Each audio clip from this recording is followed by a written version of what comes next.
आगे बढ़ते हैं। 1 मार्च से कोरोना वैक्सीनेशन का तीसरा फेज शुरू हो रहा है, जिसके लिए प्रेस कॉन्फ्रेंस कर रहे हैं प्रभुराम चौधरी। आइए सुनते हैं।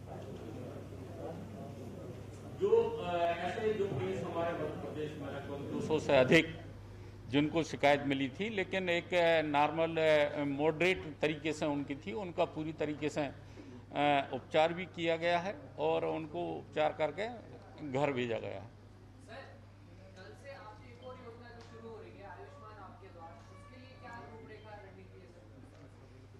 हाँ, इस संबंध में आपको मैं बताना चाहता हूं कि पिछले महीनों में हम लोगों ने मध्य प्रदेश में आयुष्मान के कार्ड बनाने की जो योजना तैयार की थी, 1 नवंबर से लगाकर अभी तक रिकॉर्ड तोड़ आयुष्मान कार्ड हम लोगों ने मध्य प्रदेश के अंदर, जो पहले हमारे पास 1 करोड़ 41 लाख थे, आज की तारीख में 2 करोड़ 10 लाख कार्ड हमारे बन चुके हैं। मुख्यमंत्री जी ने भी समीक्षा की थी, मैंने स्वयं ने भी विभाग की 2 बार समीक्षा की और पूरे प्रदेश में अभियान चलाया गया। और अब 1 मार्च से 31 मार्च तक के लिए पूरा ये सघन अभियान पूरा चलाया जा रहा है। सारे हमारे एसीएस ने पूरे जिले के कलेक्टरों को पत्र भी लिखे हैं, सबके साथ में वीडियो कॉन्फ्रेंसिंग से बात भी की है। जिला कलेक्टर, जिला पंचायत के सीओ, मुख्य चिकित्सा अधिकारी, वो उसको पूरे जिले के अंदर अपने इस तैयारी के लिए, चाहे उनको प्रचार प्रसार की आवश्यकता हो, और हर पंचायत लेवल पर भी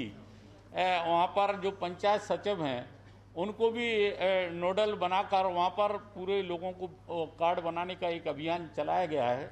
तो हमारा ये प्रयास है कि जो लगभग मैं कहूँ कि पौने 5 करोड़ तक के जो प्रदेश में हमारे पात्र हितग्राही हैं उनको हम लोग बनाने का अभियान चला रहे हों। मैं उम्मीद करता हूं कि आने वाले समय में हम लोग काफ़ी इसमें आगे निकलेंगे। मंत्री जी, मेरा सवाल ये है कि पिछले साल जब कोरोना फैला था तभी इंदौर से कहना था, इंदौर हमारे प्रदेश का एपी सेंटर था जहाँ पे सबसे ज़्यादा कोरोना के मरीज आए थे।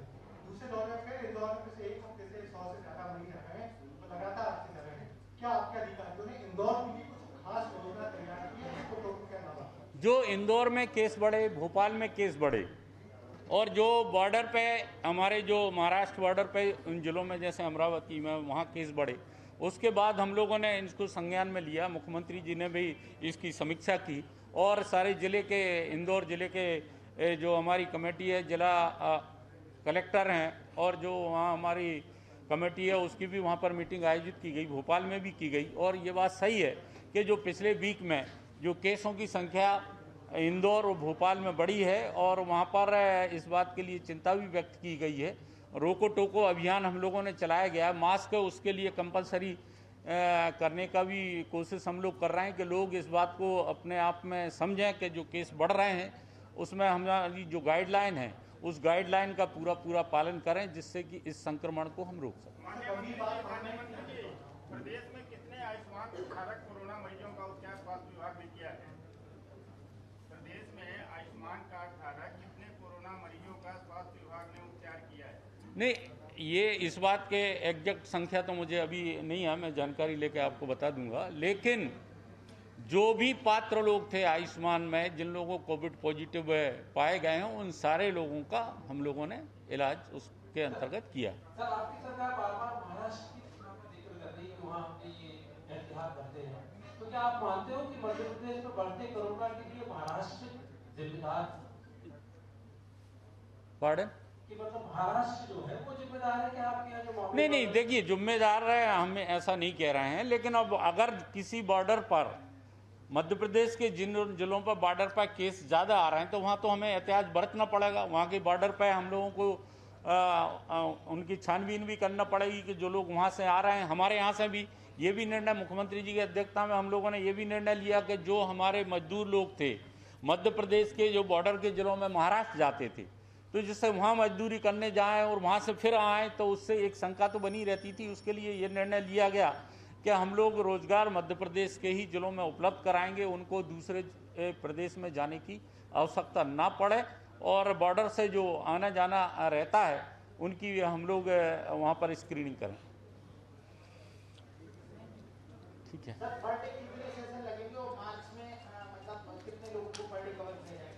मैंने आपको बताया कि अभी पहली शुरुआत जो 1 मार्च से हम कर रहे हैं, उस दिन 186 स्थान हम लोगों ने साइट अभी तय किए हैं और उसके बाद धीरे धीरे हम सब बढ़ाते जाएंगे और आने वाले समय में नेक्स्ट वीक तक हम 5000 तक इसको ले जाने का हमारा प्लान है। Thank you sir. एक आखिरी सवाल है पत्रकारों की तरफ से कि हम लोग भी दिन भर आप हम लोगों के बीच में भीड़-भाड़ रहते हैं, तो हमारे लिए कुछ योजना बना रहे हैं क्या आप वैक्सीनेशन के लिए? बिल्कुल, हमें इस बात की चिंता है कि हमारे पत्रकार साथी भी बिल्कुल फ्रंट पर रहते हैं, लेकिन अब ये गाइडलाइन तो पूरे केंद्र सरकार के उधर से बनती है। हम लोग उसी गाइडलाइन का पालन कर रहे हैं। मतलब आपके पत्रकारों को कोरोना वॉरियर नहीं माने? नहीं, मैं ऐसी बात नहीं है। हमेशा मैंने कहा है कि पत्रकार भी हमारे फ्रंट लाइन में आते हैं और मैं कहता हूं कि जनप्रतिनिधि हम लोग भी फ्रंट लाइन में आते हैं। कितने लोगों से मिलते हैं, सभी मतलब आप लोग भी आते हैं, हम लोग भी आते हैं और आने वाला अब तो शुरू हो ही गया है सेकंड चरण, इसमें हम सब लोग आगे आ जाएंगे। इसको भी हम लोग जल्दी ख़त्म करेंगे। जो 60 साल तक के जो हमारी गाइडलाइन है उसके बाद बाकी बचे हुए लोग भी इसमें शामिल हो। मेरा एक निवेदन था, आप कोरोना टीकाकरण के दौरान आप लोग 12-12 बजे रात तक काम करते हैं, हम उसके लिए धन्यवाद देते हैं। लेकिन एक मेरा निवेदन ये है कि अगर अभी हम लोग को जरूरत पड़ती है ना, क्योंकि इस तरह हमारी भी काम करती है, तो कम से कम व्हाट्सएप पे भी कोई जवाब नहीं मिल पा रहा है। इसके सारे अधिकारी प्रोग्राम भाई साहब भी हैं और इसलिए बहुत धोखा है। मतलब 10 साल से मैं इस बीच में हूँ, लेकिन ऐसी स्थिति कभी नहीं रही है ना, किसी से बात ही नहीं हो पा रही, व्हाट्सएप पे जवाब नहीं मिल पाता है। और मुझे लगता है कि टीकाकरण में गलत जानकारी एक लाइन में जाना बहुत खतरनाक है ना, तो सही जानकारी जाए उसके कुछ न कुछ होना चाहिए। नहीं, हम कम्युनिकेशन हो रहा है 8 तरफ तो आ जाता है नोट, लेकिन मुझे एक सवाल अगर पूछना है कि प्राइवेट में टीका कैसे लगेगा, तो कोई कम्युनिकेशन नहीं है वहाँ। नहीं, इस बात का हम ध्यान रखेंगे।